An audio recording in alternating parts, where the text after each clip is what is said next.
안녕하십니까. GBA-TV 농업뉴스입니다. 기술원은 지난 20일 안동 그랜드호텔에서 농가 맛집 특화밥상 프로젝트 품평회를 열고 지역의 다양한 특산물을 활용해 개발한 일시군 1특화밥상을 선보였습니다. 경북형 민생기 살리기의 일환으로 진행된 이 프로젝트는 코로나19 장기화로 어려움을 겪고 있는 농가 맛집을 돕기 위해 추진됐습니다. 품평회에서는 도내 23개 시군의 농가 맛집에서 생산되는 신선하고 안전한 식재료를 담은 특화밥상 23종과 간편 조리 세트, 도시락 49종이 소개됐습니다. 특히 작물 이름만 들어도 지역이 떠오르는 부추, 마늘, 해방풍 등을 적극 활용했으며 농촌진흥청이 육성한 홍산마늘, 주식재료로 활용하기 쉽지 않은 참외 등도 특화밥상에 담아내 의미를 더했습니다.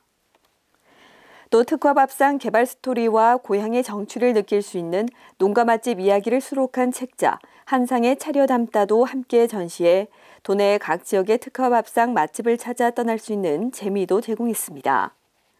농가 맛집은 지역 향토 음식을 발굴해 상품화하고 이를 계승 발전시키기 위해 조성하고 있는 농가형 외식 문화 공간으로 도내 25곳이 운영 중입니다.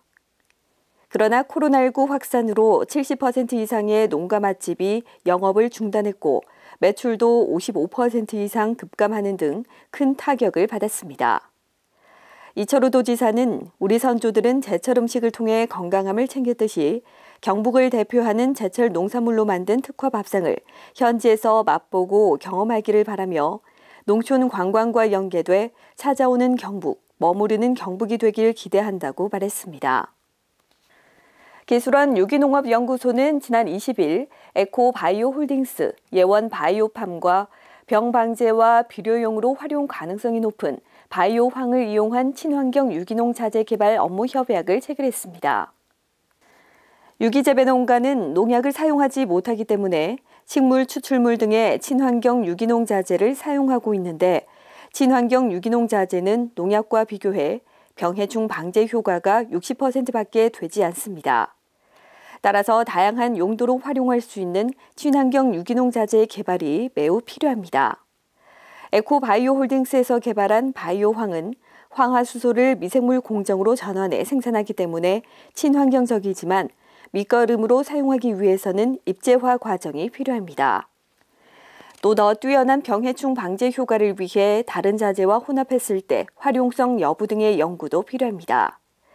이에 따라 기술원과 에코바이오홀딩스, 예원바이오팜은 이날 협약 체결을 통해 바이오황의 비료 사용을 위한 입재화와 상용화, 바이오황과 무기항균제의 주요 작물 병 예방과 방제 효과를 구명해 효과적인 유기농 자재를 개발할 예정입니다. 기술원 봉하약용작물연구소는 기후변화에 따른 저탄소 신재생에너지 사업에 동참하면서 지속적인 농산물 생산을 위한 영농형 태양광 재배 모델 실증 연구시설을 올해 준공하고 내년부터 본격적인 연구에 들어갑니다. 정부에서 탄소 중립 실현을 위한 신재생 에너지 사업이 추진되고 있는 가운데 기술원은 처음으로 약용작물에 대한 영농형 태양광 재배 모델 실증 연구시설 예산을 확보해 올해 설치했습니다. 영농형 태양광은 일반 태양광 시설과 달리 기존 농지의 상부에는 태양광 발전 설비를 설치해 전기 생산을 하고 하부에는 농작물을 재배하는 시스템입니다. 이번에 설치한 시설은 농지 보존과 농산물 생산에 초점을 맞춰 구조물이 농사와 농기계 작업에 방해가 되지 않도록 6m의 충분한 기둥 간격과 4.5m 높이를 확보했으며 차광률 30% 미만 기준을 준수해 설치했습니다.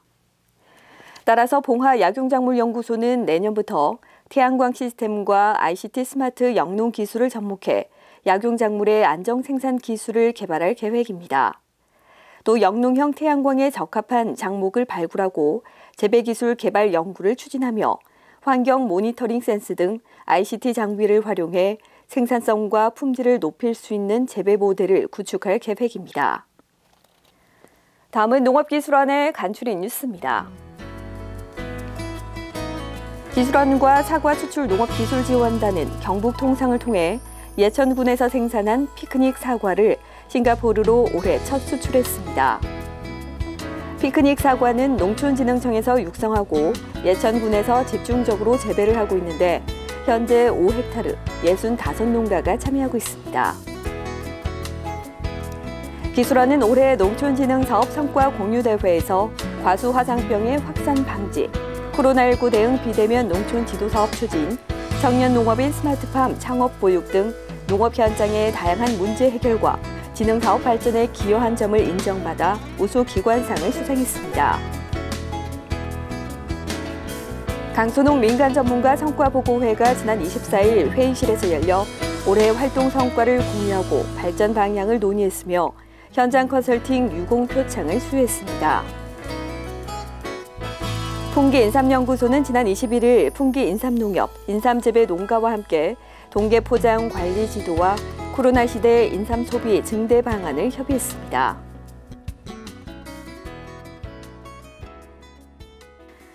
코로나와의 사투로 힘겨웠던 2021년도 어느새 저물어가고 있습니다. 다가오는 2022년 새해에는 호랑이의 힘찬 기운으로 모두가 건강한 일상을 회복할 수 있기를 간절히 바라봅니다. 이상으로 GBA TV 농업 뉴스를 마치겠습니다. 고맙습니다.